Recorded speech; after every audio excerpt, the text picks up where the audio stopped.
Hello students समस्त को Sanskrit learning channel को वेलकम। आमे आज दशम श्रेणी संस्कृत बहिर प्रथम विषय सुशिष्य उपमन्यु विषयटीर संधि विच्छेद आलोचना करिबा। चलो भिडियोटी को स्टार्ट करिबा।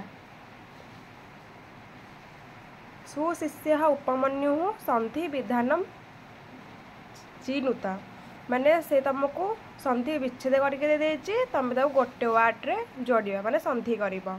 देख उपाध्याय जुत तम आंसर होची उपाध्यायस्तम। तापरे वृत्ति जुत उपरोधम आंसर होची वृत्त्युपरोधम। 3 नंबर नी जुत अबारयत आंसर होची न्याबारयत। कदाचित जुत अरण्ये आंसर होची कदाचित रण्ये।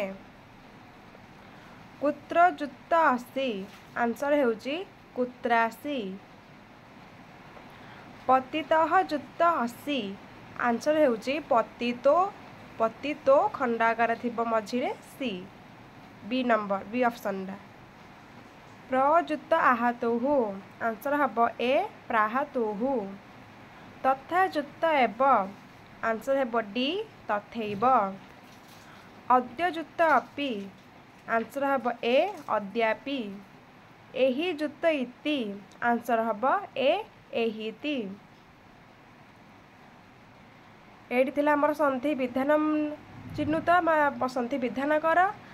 एई पटे हमर अछि संधि विच्छेद कर माने से तुम गोटे वर्ड देथिबो तमे ताको विच्छेद करबो संधि विच्छेद करबो। देख 1 नंबर कोन देला नमश्चकार आंसर हबो ए नमः जुत चकार। नैतत् आंसर हबो सी न जुत एतत्। प्रयुवाच आंसर हबो ए प्रतिजुत उवाच। सर्वम वदत् आंसर हेबो बी सर्वम जुत अवदत्। उपमन्यु नाम आंसर हबो ए उपमन्यु जुत नाम। इत्युक्त्वा आंसर हबो ए इति जुत उक्त्वा। न्यवेदयत् आंसर हबो सी नी जुत अवेदयत्। तथापि आंसर हबो ए तथा जुत अपि। क्षुधार्तः आंसर हबो क्षुधा जुक्त ऋतः। लास्ट 10 नंबर हबो यानुपायान आंसर हबो बी यान जुत उपायान।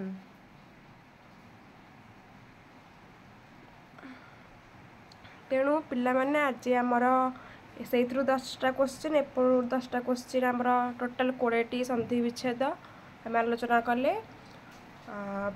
परवर्ती वीडियो रे मु केतेटा शॉर्ट क्वेश्चन मॉडल क्वेश्चन एवं सेट क्वेश्चन धरिक आसीबे आलोचना डिस्कशन करिवे। तापर आम नेक्स्ट विषय को जिबा। पूर्वर मु ए विषय एमसीक्यू क्वेश्चन एवं 2 मार्क क्वेश्चन सब अपलोड करिछि। प्लेलिस्ट को जाइकी विजिट करि परिबे। जहाँ भी डाउट रहिला कमेंट सेक्शन रे कमेंट करिवे निश्चित समस्त आंसर देबी।